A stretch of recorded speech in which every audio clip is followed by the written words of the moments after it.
I got into an argument with this VC guy recently, and he was telling me that I had to change my whole business model because machines are taking over and stuff like that. And my argument back to him was like, who are we making this stuff for? Are we making it for another robot to consume, or are we making it for humans, right? Who is going to be the curator and the tastemaker for any of this material coming out of these algorithms is still going to be humans, right? Because as humans, we know what other humans like a little bit more than a bot, right? I think some of the ways it's distributed, like via social media, via algorithmic testing, is basically how it is, right? The people watch this more than that, is going to be more and more automated. But I think the underlying act of creation will hopefully always be a human endeavor.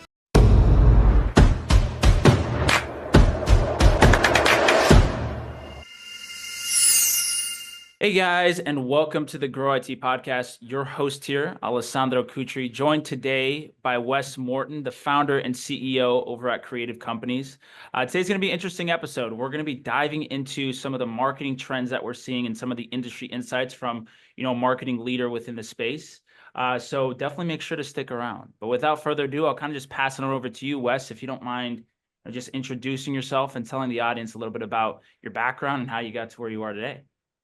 Hey, thanks, Alessandro, for having me. I'm excited to be here on this chilly LA morning. Yeah, so a little bit about me. I've been working in advertising and technology for about 13 years. I started my career as an assistant in William Morris Endeavor, and then worked my way through a couple big advertising holding companies, and then to a Bill Gates owned advertising agency called Ben Labs here in LA before I started my own firm, creative company, right in the midst of the pandemic in 2021. And we've been working on that ever since. Nice, man. And so I'm curious, like, what was it that prompted you to, obviously you worked for some of these other big companies. What was it that prompted you to finally, branch off and, do something your own on your own? Yeah, I got let go. Wow, No, but it was that'll do it to you, right? no, it was one of those funny coincidences. I think a lot of people experienced this during the pandemic was everyone was getting let go or furloughed, or Mhm. these big enterprises weren't sure how long the pandemic would actually last. I think we were 2 years in, or 1.5 years in, so my whole entire team got laid off. Wow. Um, and I found myself just wondering what to do next, and it was a very um, grueling but valuable learning experience, I think. And I just started calling people. Once you work in an industry for over 10 years, you Yeah. know a couple people. Yeah. Yeah. And I ended up getting a couple contracts pretty soon out of the gate. I was writing articles for a couple of magazines. And then I got a contract with IPG, which is a very large advertising holding company now being bought by Omnicom.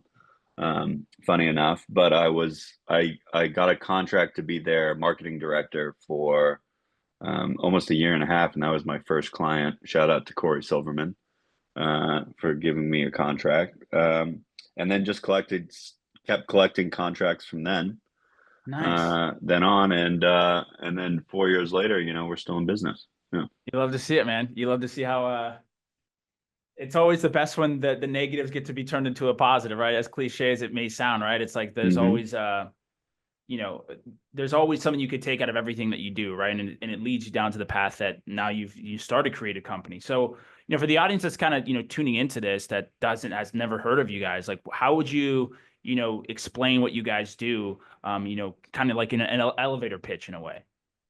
Yeah, our mission is really to reinvent marketing to better understand and motivate consumers.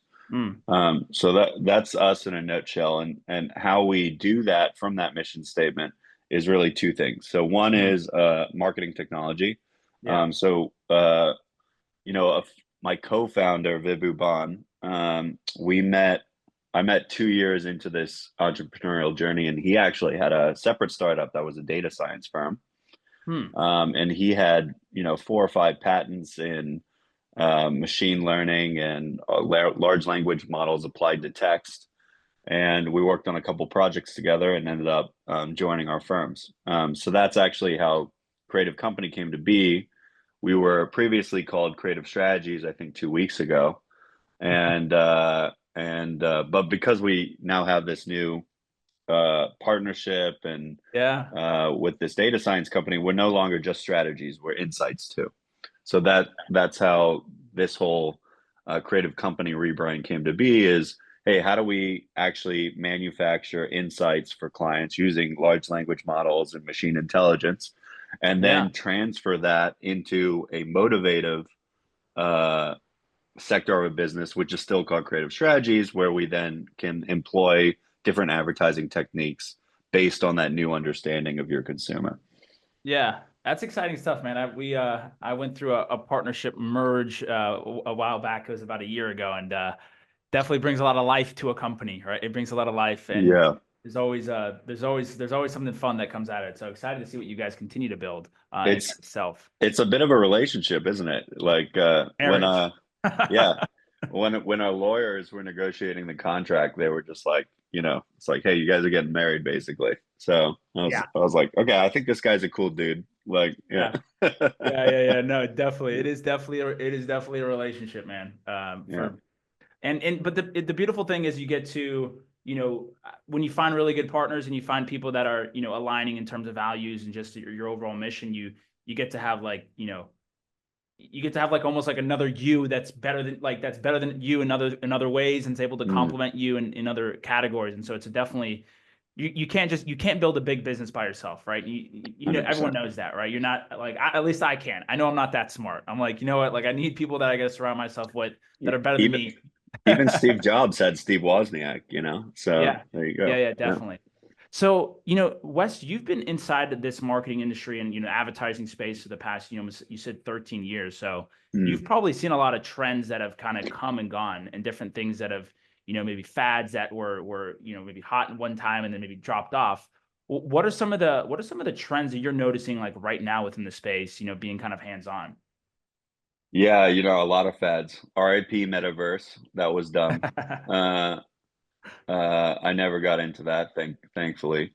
I did a lot of I'm still bullish on crypto and NFTs, but not the way they were applied a couple Hmm. of years ago. Like that art thing was dumb, like Yeah. straight stupid. Yeah. Yeah. And it was because there was no economies of scale to art. You could just like literally make any art and then put an NFT behind it. So it actually had no value, right? It was Yeah. all just a hype, right? Yeah. Um, but I do think there's really that's going to come back around because I remember working when I was at Ben Labs. We were developing some AI products there, and I remember like AI being hot pre-pandemic. So this is 2018, 19, and we're really pushing hard on this. And this was like a big hype cycle for AI. Yeah. Unfortunately, for everyone pushing AI back then, the models didn't work that well, you know. Yeah. So some people could see it coming around the corner, but the technology was not where it is today with ChatGPT and Llama and Hmm. now DeepSeek and these other big models that do amazing things. Yeah. Um, so that's been an interesting journey. So that's come around as of last year and really become a big trend in the space is AI and all the ways to apply it. What I think the question was big trends upcoming, correct? Yeah. Yeah. Yeah. Um, so I think this year in 2025, what's exciting is 2024 was a lot of AI hype again, but Yeah. there was no like concrete applications of it. Mhm. Everyone was kind of like future gazing and trying to understand like what AI was going to be. But I think in 2025, we're going to see some real concrete applications of how people are actually making money in this space, how they're applying AI to different fields, like, not just my field, which is media and advertising, but also like medical, financial, what have you. Yeah. And if you actually dig, there's actually already a lot of cool applications going in, like identifying like diseases or cancer research, Yeah. high frequency trading. Yeah. Uh, in the media side, your social feeds are all. Vibhu Band just wrote a great article in the Drum if you want to check it out. the drum magazines about how your entire media ecosystem is basically dictated by an AI algorithm now. Yeah. So anything you see on YouTube or Instagram is now all AI, right? People don't talk about it, but it's a reality today. Yeah. So I think AI is going to be the concrete applications of AI is what I'm looking out for 2025. Um, we have this newsletter called The Creative Brief, and that is we wrote a post about this New Year's trends, and I think there were some other trends in there like your cable and streaming bundle are going to get split. These legacy media companies are going to get split in half Yeah. and spun out.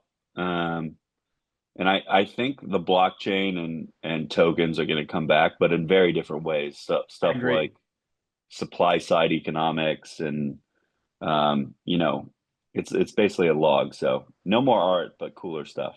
So those are just some Yeah, yeah. trends. No, you Yeah. touched on a couple of like really interesting insights that I think is it's always interesting to see where we continue to evolve, right? As Mm, especially with AI, right? Like that's obviously, everyone's talking about it. It's the elephant in the room, right? Everyone's, saying that there's a big hype train around AI. But I mean, it is, revolutionizing a lot of different industries and a lot of different spaces, and obviously marketing being mm, one of them, right? I mean, there's so many different things that are happening right now when it comes to AI generated content and like even AI avatars that are coming out and hmm AI style outreach, right? So there's so many different things that marketers are using right now, and I think one of the trends that I'm curious to get your take, as like there's so much AI that comes into this, the industries, and there's more AI generated content, and so be it. There is going to be almost like a more valuable placement on human interaction as well, and like the human touch, the human element, hmm because as we hmm continue to move so much towards automation, and we're going down that path. I wonder, and I feel that people will place more emphasis around like interacting with a human, like building relationships, and that stuff is like going to be the core competencies of a lot of hmm companies that will continue to do well, is like still prioritizing that. Yeah, I mean, I was got into an argument with this VC guy recently, and he was telling me that I had to change my whole business model because machines are taking over and stuff like that. And my argument back to him was like, look, who are we making this stuff for? Are we Yeah, making it for another robot to consume, or are we making it for humans? Right? exactly. And so, who is going to be the curator and the tastemaker for any of this material coming out of these algorithms is still going to be humans, right? Because Yeah, as humans, I think we know what other humans like a little bit more than a bot, right? yeah, yeah, yeah. Um, I think some of the ways it's distributed, like via social media, via algorithmic, testing is basically how it is, right? Do people watch this more than that? Mhm. Um, is going to be more and more automated, but I think the underlying act of creation will hopefully always be a human endeavor. Yeah. Um, Yeah. And yeah. even on the, so like I'm curious to get your take on, the business development side of things, like because we obviously talk a lot about that over here. Mm. When it comes to, building those relationships and, getting inside of those conversations with folks, do you feel like AI is going to be able to replace that at some point? Uh, I'll tell you business my take development. afterwards. I'm curious. I Yeah. know it's a loaded question. I mean, aspects of it. I fail to see like there's this new trend in AI called agents, which Mhm. are more autonomous Yeah. AI bots, right? They can Yeah. do end-to-end processes and logic through problems to come to a right answer, which is for your audience basically what AI is, right? It's an Yeah. algorithm, it's a predictive model that's trying to get to a correct answer based on the task inputs that you put in front of it, Yeah. right? That's it, right? So it's a statistical algorithm, right? Yeah. That's AI. It's not magic. Um, whatever that is, I think in terms of business development, we use HubSpot, uh, we use inbound leads. These are all elements that use some sort of algorithms in the background, right? Yeah. But in the end, like, you're gonna have to vet a lead if it's, if you're giving it to an SDR or something. you could use chat bots to do a lot of maybe screening, but then eventually if you're an enterprise, you're gonna have an enterprise salesperson. Yeah. Um, if you're running inbound marketing efforts on social or Google or something like that, yes, you have an algorithm delivering and serving those ads to hopefully the right audience, but Yeah. you're going to have people coming in and then, yeah. So nothing's going to be I without humans. Like there's still a human I in the agree. value chain. Yeah, Yeah. yeah, no. I honestly, the way that I look at it is that I don't think that there will ever be like an AI sales agent that can sell, like a product as a, as a human would, just because I think what is a big component of, sales in general, or just like even, working with someone is trust, right? And Hmm. building a relationship with that person, right? Like, for example, yourself, when you were out, looking for clients, you had a huge network of people that you worked with, and you can call up these people easy because they know you, they trust you, right? And it's like, hey, like, Hmm. yeah, I know this guy does good work. Let's see how we can help him, right? And 100%. that element, I don't think can be replaced with AI, potentially for like very low ticket products, right? Like Mm. very low ticket products that don't require a lot of trust to buy. But I think there's always going to be that element of, you have to build a relationship with your prospect to be able to, help them overcome either, concerns or objections or whatever it may be, to obviously Mm. work with you guys, right? And so I think that element is never going to go away in that sense. But to your point, there's going to be parts of the process that are automated, right? That Yeah. are automated right now, right? And there is, if you're running Facebook ads, right, they're using an algorithm, to target the right people that are, going to be buying your services or very similar to Yeah. your services, right? There's conversion. Amazon uses an algorithm to on their homepage, right? Not only for the ads they serve, but also when you type in the search bar, I'm looking for like new running shoes, right? Yeah, Those running shoes are surfaced and delivered via algorithm that Amazon has created.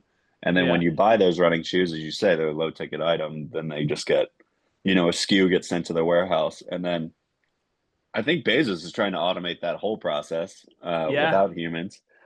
So we'll see how far they get. yeah, But I totally agree, especially higher ticket items like, you just want a little human interaction. Like you don't want to, I don't want to buy from a faceless humanoid robot, yeah, yeah, Yeah. yeah, yeah, yeah. So we also get a lot of people that tune in that are like founders and CEOs that are running Mm. companies, right? And going through the trenches or the day to day of building and growing a company. I'm curious to get your take on just some of the challenges that were like early on that you faced as a startup and as a company, Mm. and really how you were able to overcome them, or how you're still working through some of those. Yeah.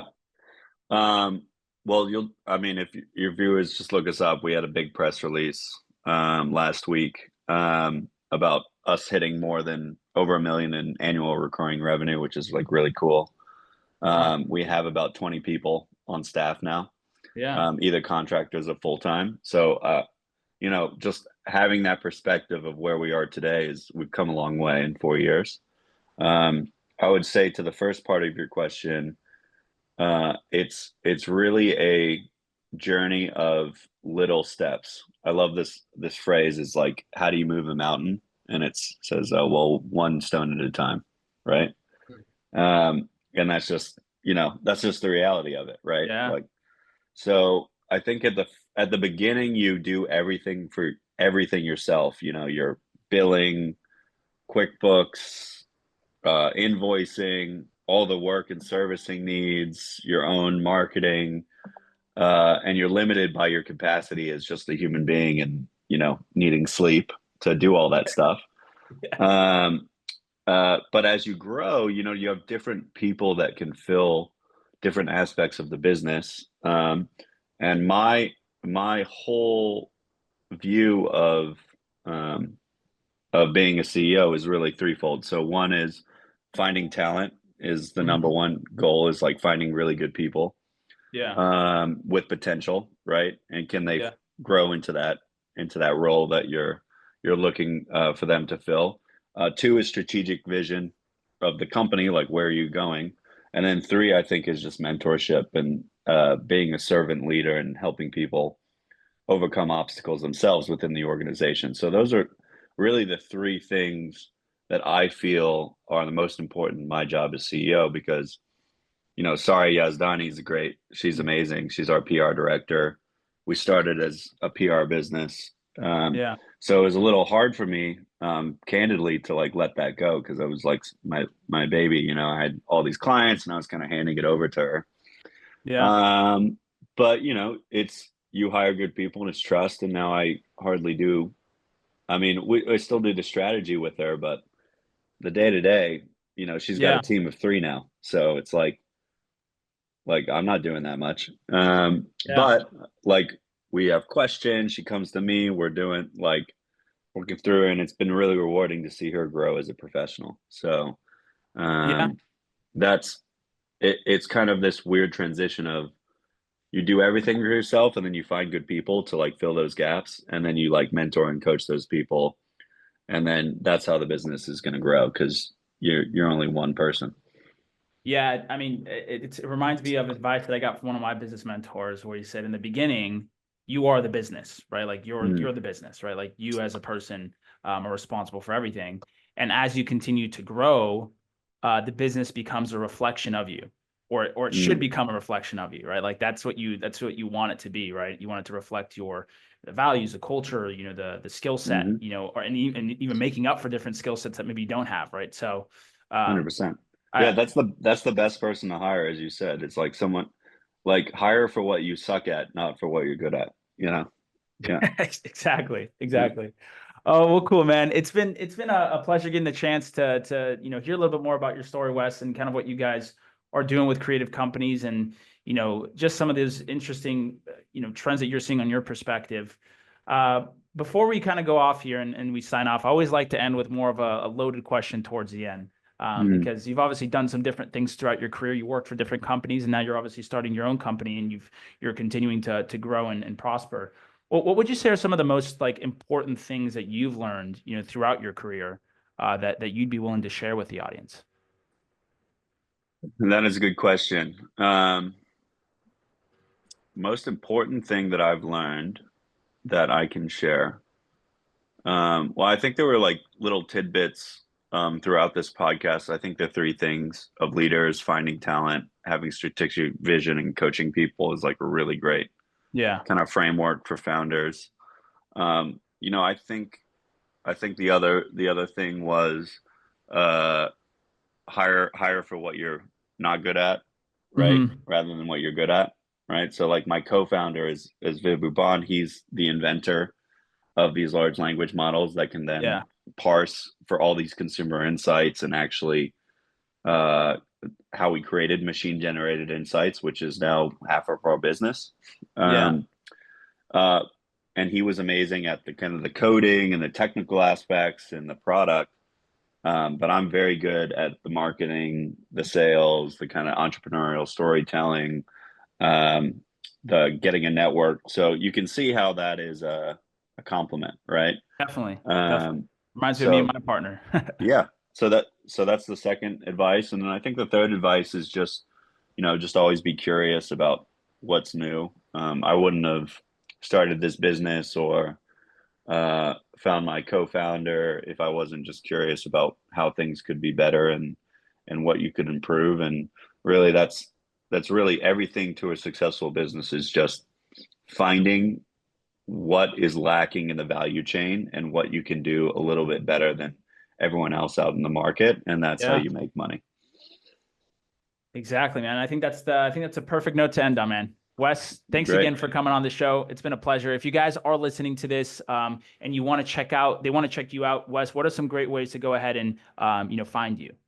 Yeah, just Google Creative Company. Hopefully our SEO is working by then. Or you can just see us at creative with no E, so creativ.com.